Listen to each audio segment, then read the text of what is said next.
Ang oras mga kababayan, mga kagulid boy, ang ating bigyan ng reaksyon ngayon ay itong plano ng Egypt, make that ng Saudi Arabia at ng Qatar na gagawa sila ng ibang daanan. Aside from Hormuz, ay meron silang gagawing napakalaking proyekto. Ito daw ay gagawa sila ng parang Panama Canal na ang mga bundok ay patagin, bubuldusin at gagawa ng artificial river para mailabas ang kanilang produktong oil na hindi na dumadaan dito sa choke point ng Hormuz. At ito'y dadaan sa Oman mismo. Problema kung papayag ba diyan ng Oman, di ba? Anong mapala ng Oman diyan? Pero kapag may share ang Oman diyan sa oil ng Saudi, Qatar at ng iba pang Gulf state dyan, ay siguradong papayag ang Oman, di ba? Kung malaki ang bayad. Ngayon, gagastos daw ito ng $200 billion. Ang $200 billion ay sobra-sobra na yan. Kung makipaggera ka dyan, gagastos ka lang ng siguro mga 50 billion. Girahin mo ang Iran, ang Hormuz, para mawala yan. At hindi ka na gagawa pa ng channel ng artificial river. At matapos ito, hindi ganun kadali. Siguro matapos mga 20 years, nabubuldusin mo yung bundok, papatagin mo, gagawa ka ng artificial river. Kaya ito ating panoorin ngayon, magandang plano to pero maganda lang sa papel. Pero sa katotohanan, sa reality ay naku, mga bundok yan mga bato na bundok tapos papatagin mo. Grabe. Ito'y mega project sa buong kasaysayan ng mundo na papatagin mo ang kabundukan. Grabe, ang laki niyan laking trabaho, laking gastos. Dahil ba sa naduwag ang Saudi, naduwag sila sa Iran at ang Qatar. Mabuti pa dyan, girahin na nila yan ngayon dahil mahina pa. At tapusin na nila pati mga ugat ng buni. Ang pagpatay sa buni ay hindi lang ointment Sagad sa laman yan ang ugat ng buni. Parang ganun ang rehimen na ito ng Ayatollah, parang buni. Kung paano papatayin ng buni, ganun ang pagtanggal sa kanila. Kailangan dyan, lahat ng bansa dyan sa Gulf State magkaisa at lipulin talaga lahat ng mga ugat dyan para mawala ng mga yan. At palitan ng gobyerno mismo, palitan ng syudad, pati pangalan, hindi na Iran, hindi na Hormuz, para hindi na makakabalik ang mga yan. Hindi na yan makakabalik kapag ang papalit na gobyerno ay pro-demokrasy na. Katulad ng Saudi Arabia, ng Dubai, ng Qatar, yan ay mga western yan At hindi yan talaga katulad ng relihiyon nitong Ayatollah. Okay, panoorin na natin ang mega project na to ng Saudi Arabia. Paggawa ng ibang lagusan, ibang daanan ng kanilang mga oils na hindi na dapat dadaan sa Strait of Hormuz. Ito ang video. It is the exit gate for the Persian Gulf, which means countries like Saudi Arabia, Iraq, Kuwait, Qatar, and the United Arab Emirates all depend on it to move energy to the rest of the world. The source script makes the stakes brutally clear. Roughly 1/5 of global oil consumption passes through this one corridor. And the craziest part is how small it is. At its narrowest point, the strait is only about 21 miles across, but the actual shipping lanes are even tighter, just 2 miles wide in each direction. Think about that. A huge chunk of the global economy depends on giant tankers moving through lanes barely wide enough to feel comfortable. That is not just a trade route, that is a pressure point. And pressure points attract tension. That is why Hormuz is constantly described as a choke point. It is not just narrow geographically, it is fragile politically. The source material points out that the region has seen seized tankers, damaged ships, military patrols, and direct confrontations. Even when the strait remains open, the possibility of disruption is enough to send insurance premiums up and Kaya make pala energy markets wala nervous. nang tatanggap na insurance sa mga barko na yan ngayon. Kaya ang mga barko ay sino ba namang dadaan dyan sa Hormuz, Iba ka pasabugin ka, wala kang insurance, di ba? Tapos ang negosyo mo.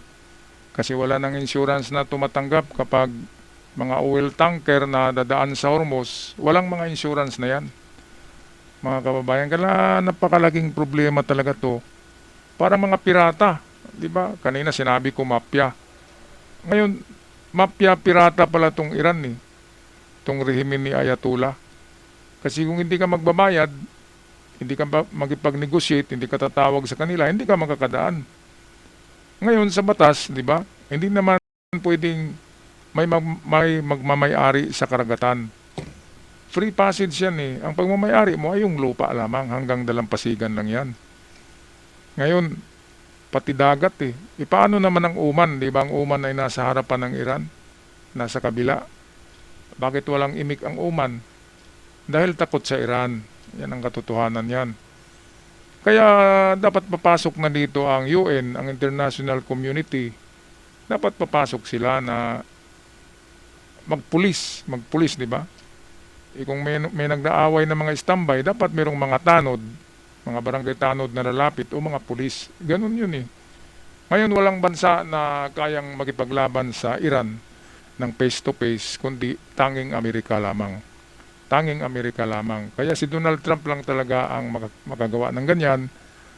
Kaya dapat magpapasalamat tayo. Meron pang mga tao na utak dilis pa rin eh. Sabi nila hambog daw si Donald Trump, hambugero daw. Anong hambugero? Imbis na si Trump ang nagsalba ngayon sa sanlibutan dahil dito sa itong ginanon eh. Chinochoke. Kaya tinatawag choke point. Ang Hormuz ay ginaganon ng Iran. Hinahawakan nila ng mahigpit. Hindi ka makakapasok kung walang bayad. Hindi naman sa kanilang oil yun eh. Oil ng Saudi yan, ng Qatar, ng UAE, ng Iraq, ng Kuwait, ng Bahrain. Tapos magbabayad ang dumadaan. Anong klaseng talagang mga pirata, no? Pirata na mafia. Kaya dapat lang talaga aaksyon ng buong sanlibutan, ang allied ng Amerika, dapat aaksyon diyan ang NATO. Dapat aaksyon sila para matapos na yan. Ayaw nila, takot sila eh. Takot sila sa mga sleeper cells na tinatawag. Yung mga nandyan na ba, nakapasok na sa mga bansa nyo at bigla na lang bombahin ang mga opisina nyo, yun yung mga sleeper cells na kinakatakutan ng mga bansa. Sa Amerika, marami nang pinadala ang Iran eh. Pero hindi nila magawang magpasabog dahil mahigpit din ang security sa Amerika. Okay, patuloy tayo dito sa kwento ng paggawa ng artificial channel o river na daanan ng mga barko para hindi na dadaan pa sa Hormuz. Balik tayo sa video. And when energy markets get nervous, that fear does not stay on a trader's screen. It spreads into fuel prices, shipping costs, and eventually the price of everyday goods. They only handle a fraction of the oil that normally moves by tanker. Ships are still essential. The world still comes back to Hormuz. And that brings us to the dream. At the northern tip of Oman sits the Musandam Peninsula, a rugged chunk of land that juts into the Strait of Hormuz like a natural fortress. If you look at a map, the idea almost sells itself. In several places, only a relatively short distance separates the Persian Gulf from the Gulf of Oman. So, people started asking the obvious question. What if you just cut through it? What if tankers leaving the Gulf did not have to pass through Hormuz at all? What if they could sail through a man-made canal and head straight into open water? That is the fantasy. And honestly, on a flat map, it looks genius. But flat maps lie. Because Musandam is not flat desert. It is part of the Hajar Mountains, one of the most rugged landscapes in the region. Ay madali lang gagawa region. ng artificial kanal. Ito kabundukan eh, tapos bato pa yan. Kaya ilang toneladang dinamita ang gagamitin diyan para mapatag yan, di ba? Ilang backhoe, ilang bulldozer ang nandyan para mapatag yan. Yung taas-taas ng mga bundok ko, nasa 1,000 meters yata ang taas ng mga bundok na yan, at karamihan ay bato. Kaya hindi madali. Sa plano, parang madali tingnan, pero sa katotohanan, ay ano, in reality, bato. Kaya gagastos ng estimated $200 billion para lamang gagawa ng artificial canal na dadaanan ng mga oil tanker. Sharp limestone peaks rise straight from the coast. Some of those mountains. Sharp limestone peaks rise straight from the Ayan. coast. Some of those 2,000 mountains meters, oh. climb more than 2,000 meters above sea level. That changes everything. This is not a project where you show up with dredgers and start scooping out sand. This is a project where you would have to blast, cut, remove, and reshape entire mountain systems. And the canal could not be small. It would need to handle some of the largest vessels on Earth, including very large crude carriers. These ships are enormous, so the canal would have to be deep enough, Okay, so wide enough, ito na nga. and stable Sabihin enough natin na for matapos giant yan, tankers to pass through safely. Mayroon ng kanal, mayroong parang Panama Canal. Ang problema, mayroong mga pirata na nag-aabang sa unahan. At pasasabugin pa rin ng mga barko doon paglabas sa Red Sea yata ang labasan yan, Mediterranean. Yan yung mga Yemen Yemenis, yung mga Houthi.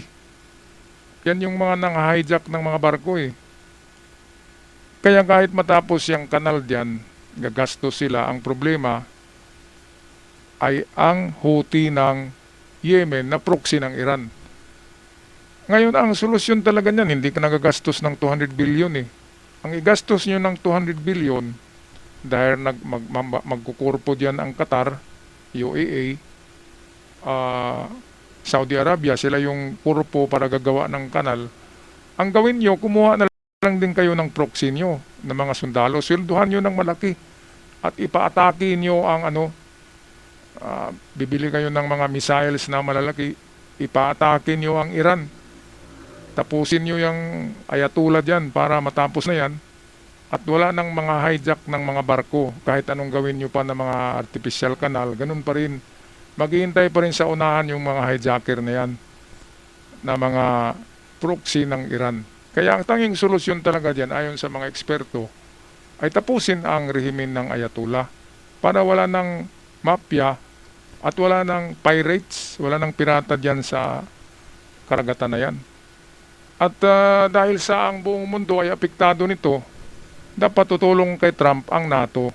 Hoy NATO, tulungan niyo si Trump dahil nakinabang naman kayo at gagamit kayo sa Kapag manalo si Trump sa giyera, gagamit kayo sa oil Di ba? Malaya na rin kayong makabili makadaan dyan sa Strait of Hormuz, tapos hindi kayo nagpadala ng inyong mga barko dyan, ng mga sundalo.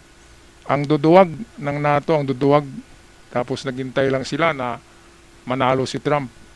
Tapos palakpakan sila. Pero hindi nagpadala, di ba, ng sundalo. Mga duwag talaga. Okay, patuloy tayo. Panama Canal expansion cost only a fraction of that. A Musandam Canal would not just Panama Canal expansion cost only a fraction of that. A Musandam Canal would not just be expensive, it could dwarf some of the most famous infrastructure projects of the modern era. And even then, the money is only half the problem. The other half is politics. The Musandam Peninsula belongs to Oman. There is no official plan to build a canal through it. Oman's Ayan, development so, priorities in the region Hindi focus focus more ang on Oman. ports, Wala yatang tourism, oil and refinery ang infrastructure. Oman Tourism lang daw Kaya kung hindi papayag ang Oman, hindi sila magagawa ng artificial river dyan. Pero sabi ng mga eksperto na kahit gagawa pa sila dyan ng 20 years in the making sa paggawa niyan, ay baka patay na yung prinsipe ng Saudi. Di ba? Yung mga hari ng Qatar, ng Iraq, ng Bahrain, ng Kuwait, baka patay na sa 20 years of construction ng kanal na yan. Kaya ang maganda talaga, mag-ambag na sila at kukuha sila ng mga contractors, itong mga army na lulusob sa rehimen ng Ayatollah, yung mga IRGC, at tapusin na nila lahat yan para wala ng problema. At wala ng mga hijack dyan sa Hormuz. At ang maglagay ang Saudi, ang Gulf State, maglagay dyan ng kanilang outpost ng kanilang army para magbabantay. Para hindi na makakabalik pa yung mga Ayatollah na yan. Dapat tapusin talaga lahat yan. Sabi ko na, paano nyo gamutin ang buni na pabalik-balik, ganon ang paggamot o pag-neutralize nitong mga gunggong, na mga ob-ob, na mga ugab, ng mga taong ito na nanggugulo lang sa sanlibutan, hindi naman sa kanila yung oil. Di ba? Gusto nila yumaman dahil sa extortion. Anong masasabi niyo dito mga kababayan sa ambitious project na ito ng Saudi? Maganda ba o nagsasayang ng pera at oras? Paki-comment na lang sa ating comment section. At sa mga bago pa lamang sa channel, huwag kalimutan mag-subscribe. Malaking tulong yan para sa ating channel. Maraming salamat at hanggang sa muli. Love and peace, not war.